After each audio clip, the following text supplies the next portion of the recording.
એક જણો શનિવારે ફૂલ થઈ ગયો. બોલો, આ શનિવાર છે ને, આજ શનિવાર છે ને, હનુમાનજી આવી ગયા. મારા હનુમાન ચાલીસા બોલાઈ ગઈ. શનિવારને દી હનુમાનજી પહેલી નીકળ્યો ને ફૂલ થઈ ગયેલો. તે આખું ગામ હનુમાનજીને તેલ ચડાવતું હતું. આ લુખેશને ઘરમાં તેલ ખાવા નહીં, ઈ ઈર્ષા હનુમાન ઉપર થઈ હતી કે અહીંયા ખાવા નથી, નાની માટે એમ ઢોળે છે બધા. ગામના કીધું નીકળાય આલો સટકાળો. ગામના કે તને પોકે હનુમાન, અમારે શું કામ?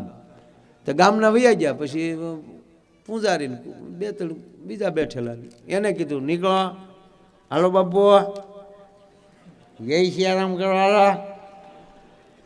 હા બાપા કા નીકળ્યા. પછી તો હનુમાનની બે વજ્યા. તો હનુમાનજી આમ જ બેઠેલા ગદા લઈને, અને ઓલો એની સામું મંડાણું. ઓળખાણ પડે? જાણે કેમ લંકામાં ભેગા હોય હામી પાલટીમાં.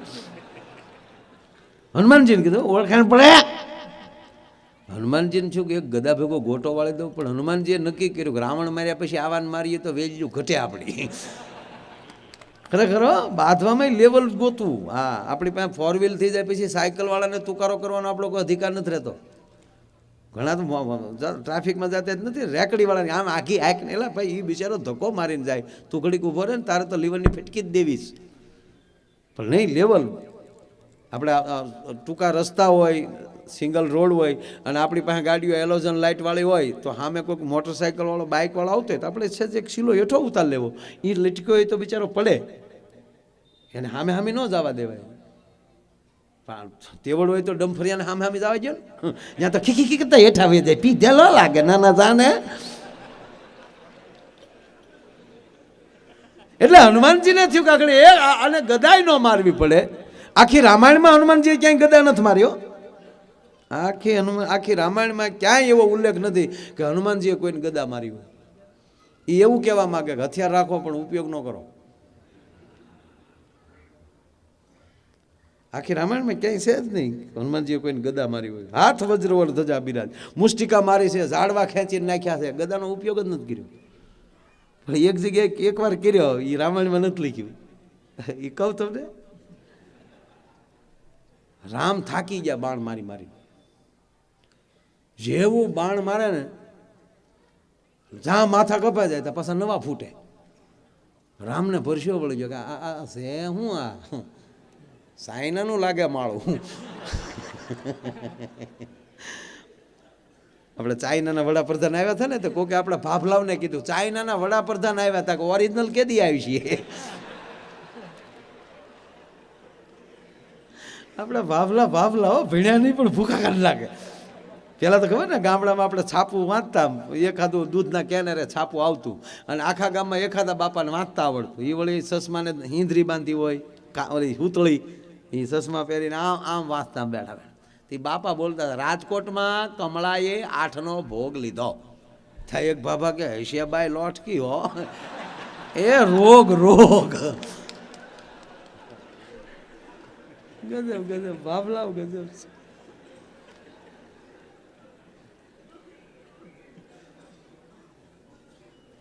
જેમ જેમ ભગવાન રામ બાણ મારે અને એમ જેવા મસ્તક કપાઈ જાય ને પાછા નવા ફૂટે. રામને વ્યાકુળ જોઈએ, પછી હનુમાનજીથી તો રહી ન કાંઈ. રામને કે એક કોઈ રહ્યો ને પડે હું નહીં. હવે રામાયણમાં નથી હો, ગોતતા નહીં. પણ હનુમાનજી બેઠા એટલે કહું, એ મને કાનમાં કીધું કે આવું છૂથું લખાણું નથી. રામને આમ 100% ભક્ત એને જ કહેવાય ને, ભીડમાં આડો આવીને ઉભો રહી જાય. એટલે આમ કીધું એક કોઈ રહ્યો ને, અને પછી જે ગદા લીધી ને હનુમાનજી 3 ફરફુદડી ફરીને હોય ઝાટકે રાવણની કઈડીમાં નાખ્યો. અને કઈડીમાં નાખીને જે રાવણ જે ઊંધો પીડ્યો, ભફાકો જે બોલ્યો, એ ક્યારે 10 માથા જાય ને ઊંધી આમ ઊંધો પીડ્યો, પાક મોઢામાં ધૂળ ગળી ગઈ.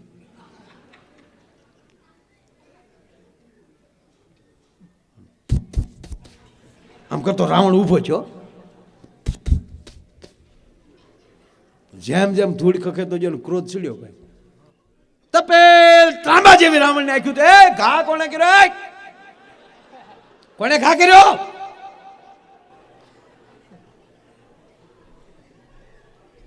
રામે હનુમાનને ઘૂસ તમે આવું ન કરાય, આને ભલા મને તે પણ હવે એક તો ખીજાઈ ગયેલો હતો ને એમાં તે ખીજ્યું આને, કોને ખા કર્યો? હનુમાન કે મેં કર્યો. એલા ભાઈ થાતા થઈ ગયો, દાવા દે ને બધું. કોને ખા કર્યો? હનુમાનજી કે મેં કર્યો. કેમ? તારી માને ધન્યવાદ. બાધણીમાં તો આવું જ હોય ને. તો હનુમાન કે તારી માને ધન્યવાદ. એટલે રાવણે કીધું મારી માને ધન્યવાદ હે ના, એટલે હનુમાને કીધું મારી માને ધન્યવાદ હે ના. અને ત્યારે રાવણે કીધું તારી જનતાને ધન્યવાદ ન આપું ભલામણ, હું દશાનંદ રાવણ. ભગવાન શિવની સ્તુતિ કરતો મહાદેવ પ્રસન્ન ન થાય અને ક્રોધમાં ભરાવ, તેથી મારા આતરડા કાઢી અને એનું વાદ્ય બનાવી અને એમાં હું સ્તુતિ કરું, છતાંય જો શિવ પ્રસન્ન ન થાય તો હા ભલે હનુમાન મારી 20 ભુજાથી મેં કૈલાસ ઊંચો કર્યો હતો. મારી 20 ભુજાઓ, 20 ભુજાની એમ કહેવાય એ 100 આંગળીયું, અને 100 આંગળીયું એમ કહેવાય કે મારી 100 આંગળીયું રૂપી કમળમાં કૈલાસ ભમરા જેવો લાગતો હતો. આવું રાવણ, એને બદલે કોઈ મારો સાળો ન કરે, તારા રામને પરિસેવો વળી ગયો, એને બદલે તે એક ગદા ભેગો મને પાડી દીધો, તો ન કહો તારી મને ધન્યવાદ એમ.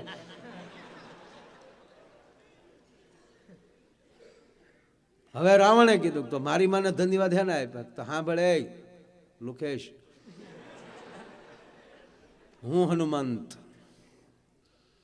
તું જે શિવની ઉપાસના કરી એ જ હું સામો ઉભો છું. 11મો રુદ્ર છું, શિવ અવતાર, તારો ગુરુ છું. મને ભૂલી ગયો તું? અને હું કોઈ દી હાથમાં ગદા લઉં નહીં. હે રાવણ, ગદા જો પૃથ્વી ઉપર ફટકારું તો ચૂરે ચૂરા કરીને ધૂળ ઉડે, એમ કહેવાય કે પૃથ્વી ઉડી જાય આકાશમાં.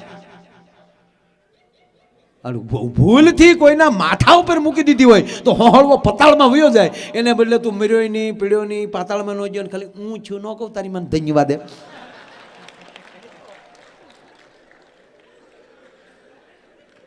એટલે ઓલો પી ગયેલો હનુમાનજીને કીધું ઓળખાણ પડે, રામના ભગત થઈ ગયા એટલે હું તમે ઠૂઠ થઈ ગયા. ગામ તેલ ચડાવે, સિંદૂર ચડાવે, વાહ બહુ સારા ધંધા કર્યા. અમારે સામું જોવાય, એકલા રામના જ કામ કરો છો. અમને શું વાંધો છે, મરી ગયા ઓળ ખાઈ ખાય.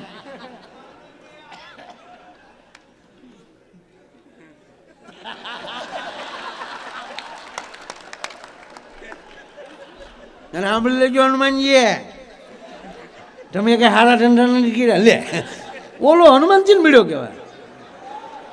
તમને સીતાજીને ગોતમાં મોકલ્યા, લંકા હળગાવવાનો તમારો એજન્ટા હતો જ નહીં.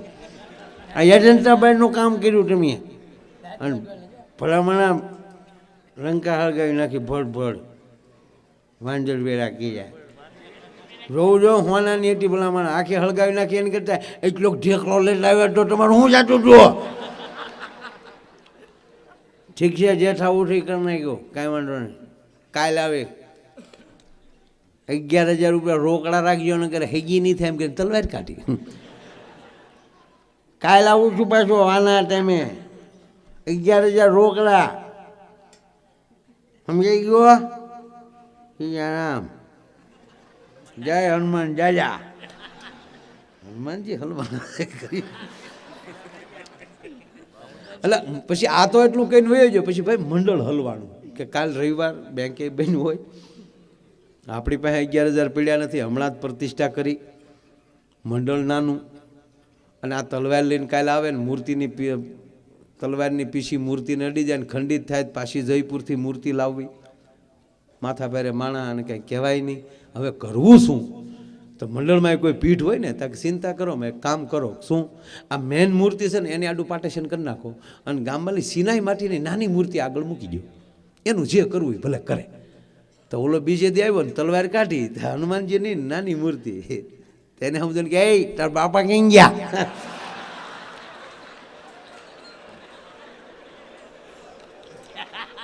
હવે આને ભડાકે દેવાનું એક બીજું કાંઈ કરાય ભલા.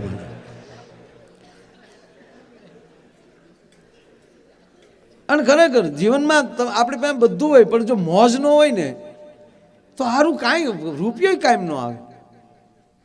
આનંદ તો હોવો જ. અને એટલે જ હું કાયમ એક વાત કરું કે જે માણસ ખુલ્લા દિલથી દાંત ન કાઢતો હોય ને એને કોઈ દી મિત્ર ન બનાવવું. આપણે જો આ બધાને અનુભવે છે કે તમે મુંબઈ જતા હો, સુરત ક્યાંક કામે જતા હો, તો આપણે આ તમારા બધા જેટલા મેં બિલ્ડરો, ઉદ્યોગપતિઓ, મોટા માણસો છે એની બધાને મને એક વાતની એ ખબર છે કે એની પાસે એક ભલે એક એવો મિત્ર હોય કે રસ્તે આનંદ જ કરાવતો હોય, નકર હોય ખાલી હો. અને ફોન કરીને એમ કે તમે એને લઈ જાઓ ને ભેગો. બસ મોજ હશે ને તો રોકાણ કોકનું લહેર મફતમાં મળે છે. હા, આ મોજ હોય તો તમે સાંભળી. આ સદગુરુ શું કહેવા માંગે છે? આ એ જ ભેગા ગોઠવાઈ જાય, ખાલી ભેગા થઈ જાઓ. હું દાખલા તરીકે રોડે ઊભો અને તમે તમારી મર્સિડીઝ ગાડી લઈને નીકળો અને મને જોઈ જાઓ, ઓળખતા હો, મને જોઈ જાઓ એટલે તમે એમ કહો કે લા તો માયાભાઈ ઉભા, તમે ગાડી ઊભી રાખી ગયો અને તમે એમ કહો કે માયાભાઈ અમદાવાદ, હા આવું છે, ભાઈ આવું, અને આપણે બેસી જઈએ પાછલી સીટમાં. તો રોકાણ એનું, ડ્રાઈવર એનો, પેટ્રોલ એનું, આપણું કાંઈ નહીં. તો એને હું 140ની સ્પીડ મળે ને આપણે હું 70માં પીડ્યા દઈ ભક ભક ભક ભક. 140ની સ્પીડ આપણને મળે. શું કામ?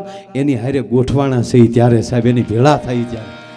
એટલે જે માણસ મોજ ન કરી શકતો હોય એની પાસે એમ કહેવાય કે એને મિત્ર ન બનાવો, ભાગીદાર તો નહીં જ, વેવાય તો નહીં જ.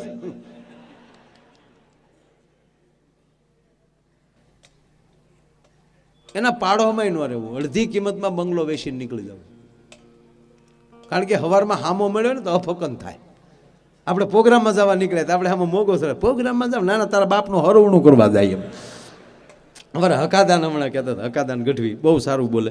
હકાદાન મને એ કે હું હરવણું કરાવવા ગયો, કાંઈક એને હશે કંઈક કરો, તો એ હરવણું કરવા બેઠા, આમ તર્પણ કરવાનું હોય ને બધું.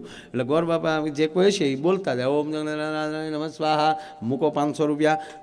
એટલે મૂક્યા, પાછું વિધિ કરીને કે હવે માથે 600 રૂપિયા મૂકો. પછી હકાદાને કીધું હું આ હરવણું કરવા આવ્યો, ઘોરાવા આવ્યો એ નક્કી નથી થતું. એટલે જીવનમાં મોજ જરૂરી છે.